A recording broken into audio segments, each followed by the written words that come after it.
Dick started wrestling in San Diego and was a two-time state champion while he was in high school in San Diego.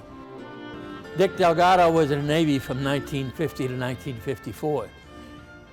He wrestled on the West Coast, and during that time, there were some really top-notch freestyle wrestling teams. NTC Invitational in San Diego, the Far Western AAUs in San Francisco, and then also the National AAUs. Dick won all those tournaments several times. He was 3 times All-Navy champion. While he was in the Navy, he was twice National AAU champion, and also in freestyle and in Greco-Roman. In 1956, he won a berth on the Olympic team and placed 5th in Olympics that year. While he was in the Navy, he also represented the USA on a team trip to Japan. I first met Dick Delgado in the fall of 1954 when I was unloading my car at the Lincoln House to where our dorm was. I met my new roommate. His name was Dick Delgado. First thing I remembered about Dick was he was what I would today call a neat freak. Of course, he had just come out of the Navy. He was always very orderly, everything was in its place. And the one thing I really remember is how he made that bed of his. He made that bed, of course, military style. You could bounce a quarter off of it at any time. And he could sleep in that bed and never mess it up. He would somehow get up to the head of that bed and crawl in it and sleep in it and get out the next morning and spend about 15 seconds tightening it up and it was ready for inspection. He was a very fierce competitor. Very nice guy, but on the mat, I think some of these guys will attest to later that he was relentless. There was a core on the team for 2 years before Delgado got there, and we had 1 more year to go, but we didn't get to make that team that last year. I got to wrestle a little bit, but Dick was able to beat us. We thought after some pretty fierce tryouts, but maybe not so. But in terms of Dick's style, Dick was very strong, but you didn't think of him as being strong. His strength was there when he needed it. But I never wrestled anybody that made me carry his weight more than Dick Delgado. There was something about his style. Even when you tied up with him, it seemed like you were still having to carry. He was a great wrestler, voted outstanding wrestler in the national tournament, as well as winning it twice. And when he did get beat, McCann was a champion. Dick never seemed to tire. And as mentioned earlier, he could wrestle a big guy just as nearly as well as he could somebody his size.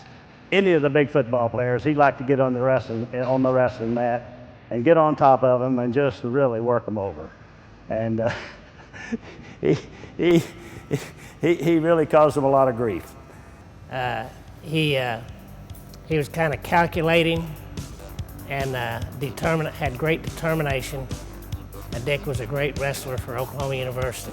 In the wrestling room is where you get to realize the genius of Delgado, because he was as fierce a competitor, and he, like most of the ones that got pretty good around here, thrived on the best in the room. He wanted to wrestle a good wrestler every day. And at the time, I was a freshman. Sometimes when I didn't get to do the same thing, I was disappointed. But when I got hold of Delgado or one of the core brothers or some of the other leaders on the team, it was a treat for me because I wanted to know what it took to be that good. I remember wrestling Delgado one day, and I'd taken him down, and we'd gone out of this little white circle here, and his butt hit on the outside, and so I jumped up and was walking back to center, and Delgado tackled me from behind. And I thought, what are you doing? He said, that's 2 points. And I says, what do you mean that's 2 points? You went out of bounds, I'll let you up, walking back to center, start again. He said, what is this mat here? I said, well, it's your wrestling mat. He said, what's that line? I said, that's the out of bounds line. He said, you're in bounds, we're wrestling, that's 2 points. But that's how aggressive Dick Delgado was. But that same attitude that he had about just a practice match meant it was very important to him not to ever lose, not to ever give up points, not to ever be behind in a match. And I think I was inspired by watching him That sophomore year when I took third in the nation, he won it that year and was outstanding wrestler. I learned a lot about the type of heart it takes to become what you want to be, number one, and he exemplified all that. I'd like to talk about Dick Delgado as a person. And you would think that given the circumstances with Dick, because my twin brother and I had been the starters at 115, 123, and Dick came in and beat us off the team. It was a touch and go, and we beat him a lot, and we both got to wrestle the senior year. And having done that to us would be every reason not to like him. But he was such a likable person. And I would add another thing. Dick was telling you as soon as he had beaten you, what if you'd have done a different thing, how the match would have come out differently. He was continuously coaching everybody, but he was doing that out of a good heart. But one story that's always stuck in my memory about Dick is that after we'd been wrestling and butting heads, we went out to run together. And he said to me, this was his first year, he said, "Ed, would you do me a favor?" And I said, "What's that, Dick? It depends on what it is." He said, "I would like for you to ask the other wrestlers, all the wrestlers, not to call me wetback." We'd been doing that just out of fun, joking. And he said, "You guys from Oklahoma, you don't understand what that term really means, and particularly to a guy like me who is a Mexican American. And so would you please ask them not to call me wetback?" Well, I went back and told the guys, and of course none of us ever called him that again.